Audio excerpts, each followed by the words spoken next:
We got the hole, we got the rod. Do we have the fish though? That's what you're gonna find out on today's show, because we're doing a special edition on the ice here at Ness Lake. We're doing what great Northerners do. Make the best out of cold and snowy weather. There's so much more on CKPG today.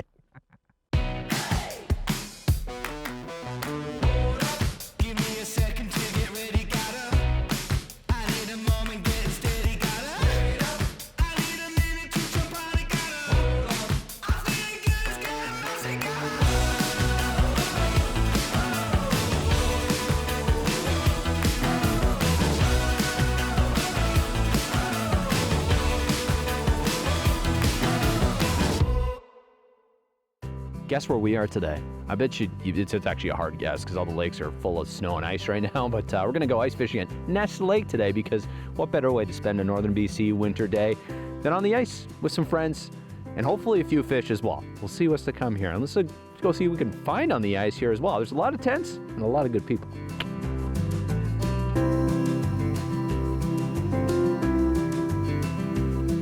All right, now we're on the ice here at Ness Lake, and well, the ice is a happy place for you, hey Jen? It is. It's a very magical place for me. So ice fishing today out here, targeting kokanee? Yeah. Okay, now this is a decent time of year, like late winter for it? Yeah, pretty much any time from end of December all the way to the end of March is a good time to kokanee fish. Okay. So I'm out here as often as I can be, 2 to 3 times a week, maybe at Ness or Ina or 10 Mile, for example, to target the kokanee. And yeah, it's still a really good time of year right now. Ness Lake here is a good fishery for it, yeah? Yeah, it's a good kokanee fishery because they stock this lake here. They put thousands of fish every year into this lake, and including trout as well.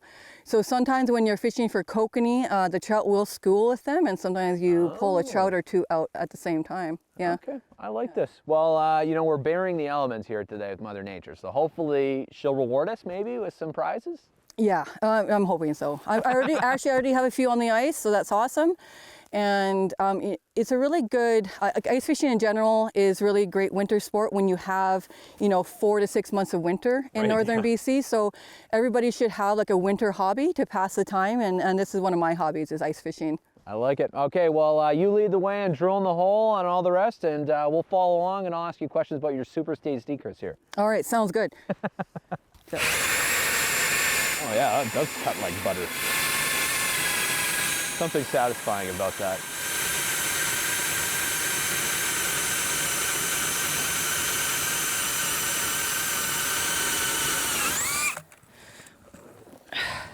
Just like that. Just like that.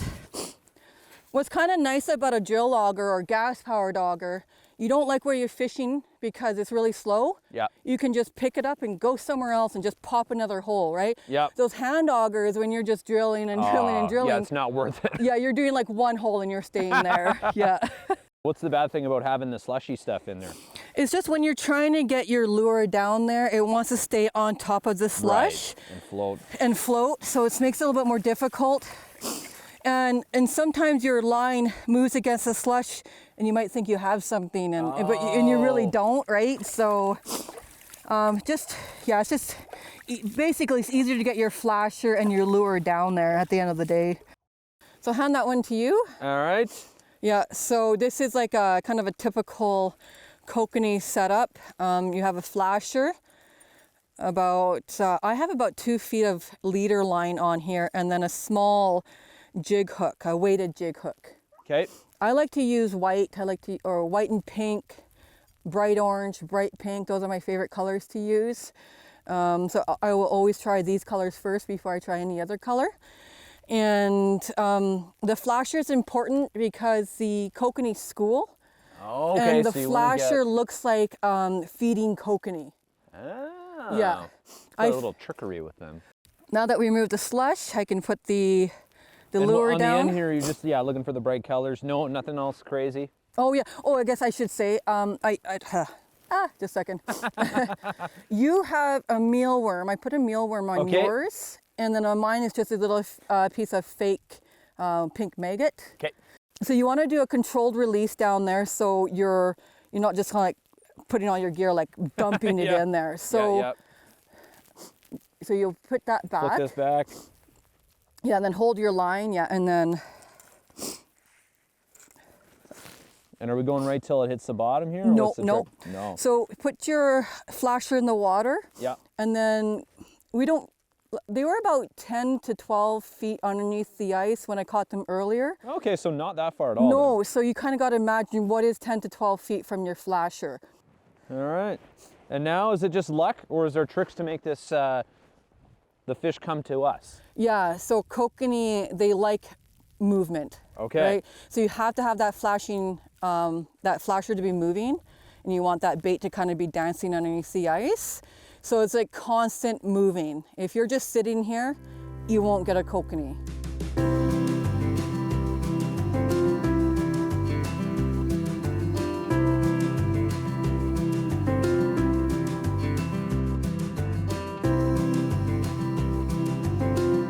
It's a kokanee. Is it? Yep. Oh, yeah. Yeah, right on. Ah, hey, look at He that. got off. Look at that. Yeah, so that's a typical size of Ness. Okay. Yeah, and you can release it if you want, or Do you you can wanna keep keep it it? for canning. Oh, are Canned you going to use kokanee, it? I would, yes. Okay. And we can keep it and count it towards my limit. Yeah, This is a success, okay? We didn't get skunked this time. This is good. right on. Okay. Canned kokanee is really great. Jen, what next? Okay, we got We'll take him to the butcher.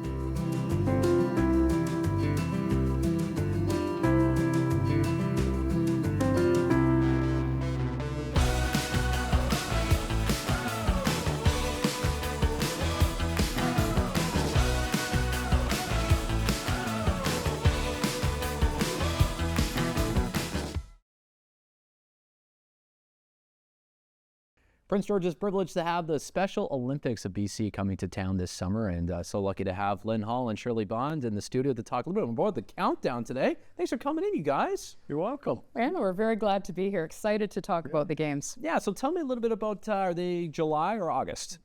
July 10th to 12th, Okay. Prince George will be hosting the BC Special Olympics Summer Games. We're going to see fierce competition. A lot of new friendships will be made, so we're really excited about the planning that's underway. And this is a pretty cool thing. Like, Prince George has not hosted these in a long time. Or they've hosted them before? Once? 2001, as a matter of fact, Kate and I co-chaired the 2001 Summer Games with David Worry. Wow, okay. That's a name drop. Yeah, so we're about, 24 years out. And it was a great event, just like this one's going to be. And I think in 01, the athletes really stole the show, as they should. And they're going to steal it for the 25 games. But yeah, we've had the games here 3 times. I think 91, 2001, and then 2025. Wow, that's going to be an exciting time. So tell me a little bit about, there's lots of athletes coming to the city, right? How many are we talking here?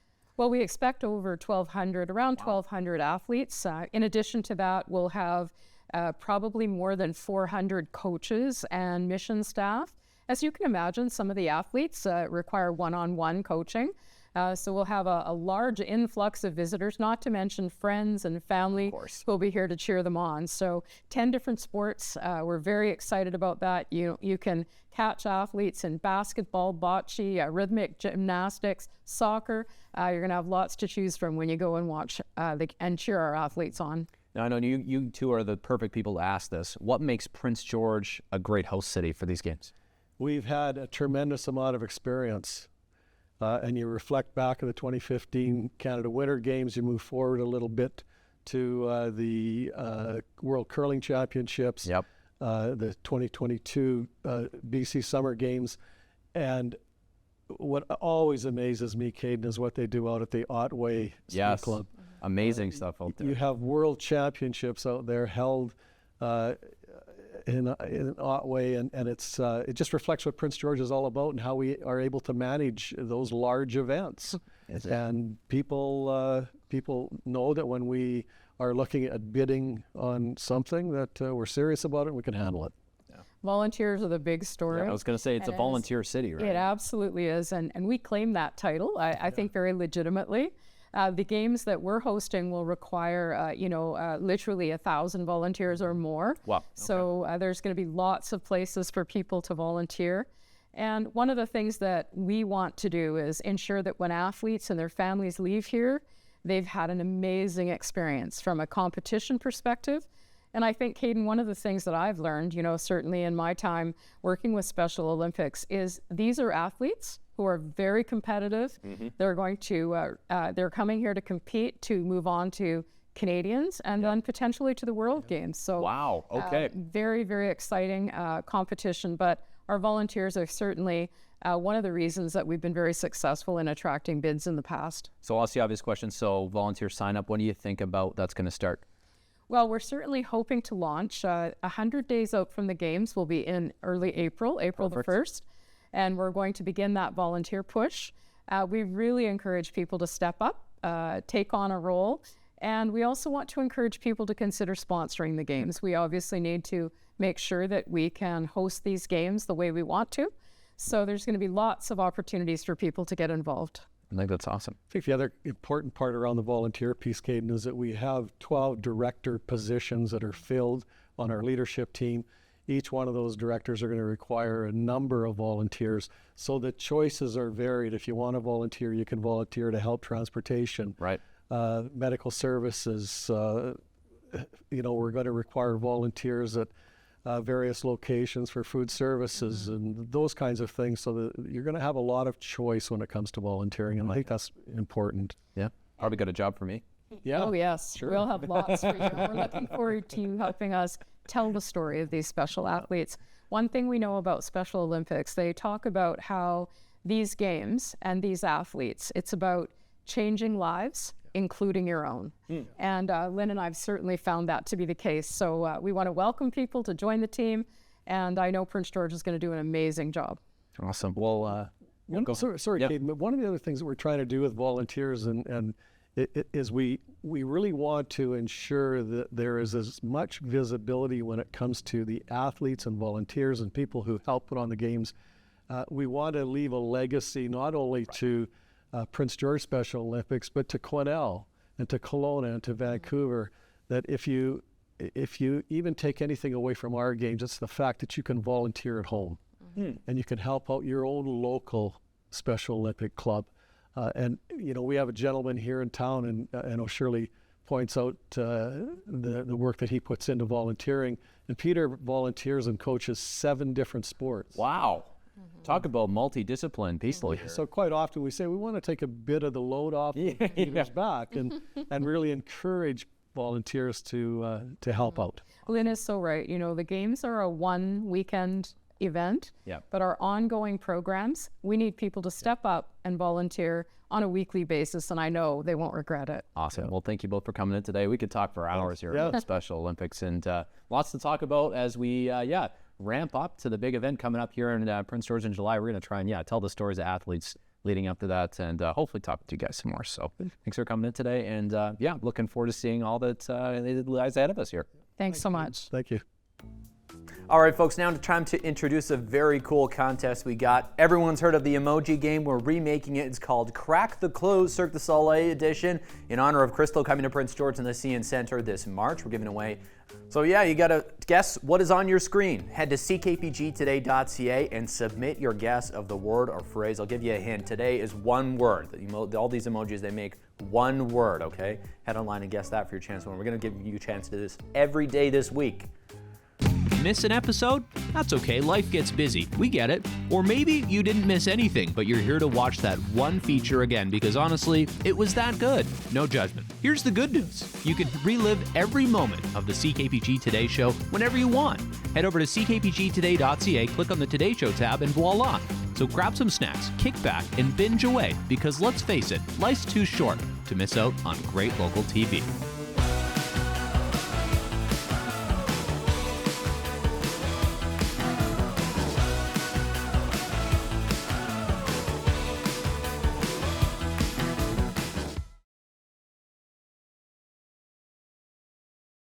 Fraud. It's all too common in Canada. Last year, the Canadian Anti-Fraud Centre had over 60,000 reports. People lose millions of dollars each year in Canada, actually more than 500 million in 2023. But how do you prevent it? How do you make it better? You get some education. That's what we're going to give you today inside the Prince George RCMP headquarters because, well, there's a lot of fraudulent activity going on online and probably you've seen it on your social media. Let's go learn more about it with Jen Cooper. Always important to talk about fraud, and it is affecting everybody. It's affected me. It's affected you, Jen Cooper, I hear. Unfortunately, yes. I did fall prey to a scam at Christmas time. The Christmas pressure got to me. Yeah, it got to me too, unfortunately. So I thought it was a good point to talk about it today and some different types of scams. We're going to look at a few different types today. Jen Cooper, what do you got planned for us? Okay, we are going to talk about a couple of different types of scams that often come up here in Prince George. We get lots of reports of these, or we see them on social media, kind of affecting our local social media pages.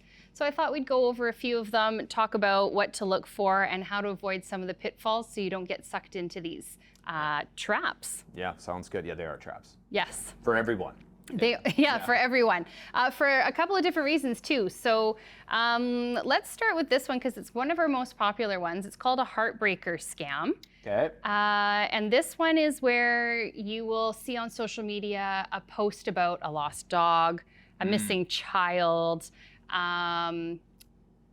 Most recently, one was a missing police officer out of the United States. Yep. I've seen this one. He wasn't missing, in fact, so they changed those details. But so they're called heartbreaker scams. They're designed to tug on your heartstrings and make you want to help out in any way you can. Just hit share. Get the word out. Yeah, share, like, and share, that sort of thing. So what they do, though, is once you've shared it to your page, the original poster goes back and changes it. So now it's no longer a post about a missing person or a missing dog. This is now a post about maybe a job opportunity, or it's a post about a piece of property for rent or for sale for a good deal. Oh, this is why sometimes I scroll people's profiles and wonder what the heck they've been sharing. Yes. So and wait, there's more. So now it's on your page. So say we're Facebook friends, and I see now that you have this property for rent shared on your page. Sure. Well, I think you vetted it because we're friends, and you wouldn't put anything on there that wasn't legitimate. I wouldn't trust a cop. Come on, yeah. So I'm going to go and click the link, but that's the fake link. So it's a fake link that's changed into another fake link. And now you're hooked on this fake rental scam, this fake job ad. So that's actually, it's like an onion. It's got a lot of layers to this scam. So this one looks very serious. It's from the Alert Canada Tickets Department and said I had an outstanding parking ticket. Uh-oh. Where have you been parking, Jen? Only around City of PG, and I know how those parking tickets are paid. But this is another type of fraud that'll come by text message or email, and these ones make you worried. Oh yeah, because it's an impending, like, if you don't pay, we're gonna take everything you have. If you don't pay, maybe you're gonna get arrested, or maybe there's a warrant out for your arrest, or there will be a warrant out for your arrest if you don't action this email or text message. I'll ask you this. Would the RCMP ever tell you you're gonna be arrested by text before they come? No, we don't have that time. We just show up. We like the element of surprise. This one lays out a lot of reasons you want to pay, and the fines keep increasing. This text message went on for another couple of bullet points even. Again, do I have a parking ticket? I don't know. But you should start calling around probably to the cities where you have been parking in, like I would call City of PG, for example. Or perhaps think about the parking places, the parkades that I have parked in, and call those parent companies. Call Indigo or call the ones that we have around here and say, like, this is my license plate in park. Do I have a ticket with you? Tips for people if they maybe have clicked on a link, maybe they've gone down the wormhole. Should they report it? You definitely want to report it to the Canadian Anti-Fraud Centre if you've clicked the link and followed it and find out that it is a fraudulent website or a fraudulent text message. If you're out money, though, like I was, if you do lose money, those ones you want to report to your local police just so we can know how to track them and where to allocate our resources. It might not be something that we can track here on a local level, but it is very likely something that federally they'll be able to look at on a national level. And if you don't report it, we don't know where to track it. There you go. You got to do your part and be part of the solution, not part of the problem. So there you go. Thanks for a little fraud education today, Jen. No problem. Thanks for coming by.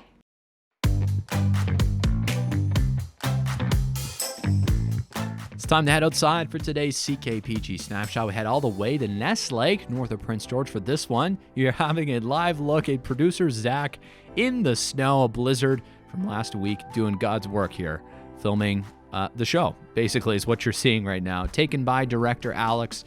Of course, the show doesn't get done without these two guys, so shout out to them for their hard work. If you have a snapshot, send it our way, snapshot@ckpg.com.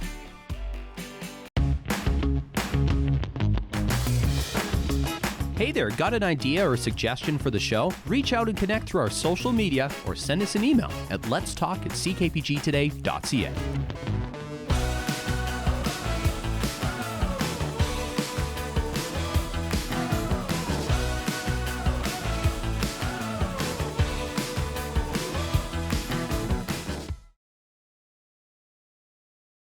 There's a lot of big buildings in Prince George, but there's not very many tall ones. I'm talking big in square footage, right? Tall, it's not that many, and especially some that cater to seniors. Not very many big ones of those, there are only a few.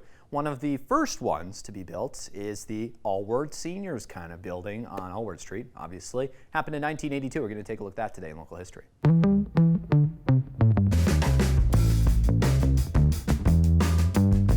Looking back on the construction of a very important building in Prince George for seniors back in 1982, that big building on Allward Street. Yeah, you're wondering when it was built? 1982 was finished. You can see the Prince George Senior Citizen Home Society President Al Hodner with the building chairman Gord Bain. And yeah, they're looking forward to the June opening. It was a revolutionary building here in Prince George.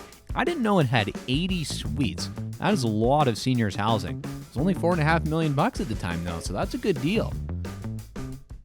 So there you have it. Yeah, some history, some education, and a contest to launch. Remember, the show airs again anytime online for you, or at 12:30, 3:30, 6 o'clock, and 11:30. So a few chances for you to see those emojis and guess to win online. All right, we'll see you for more good stuff tomorrow. Okay, bye for now, folks.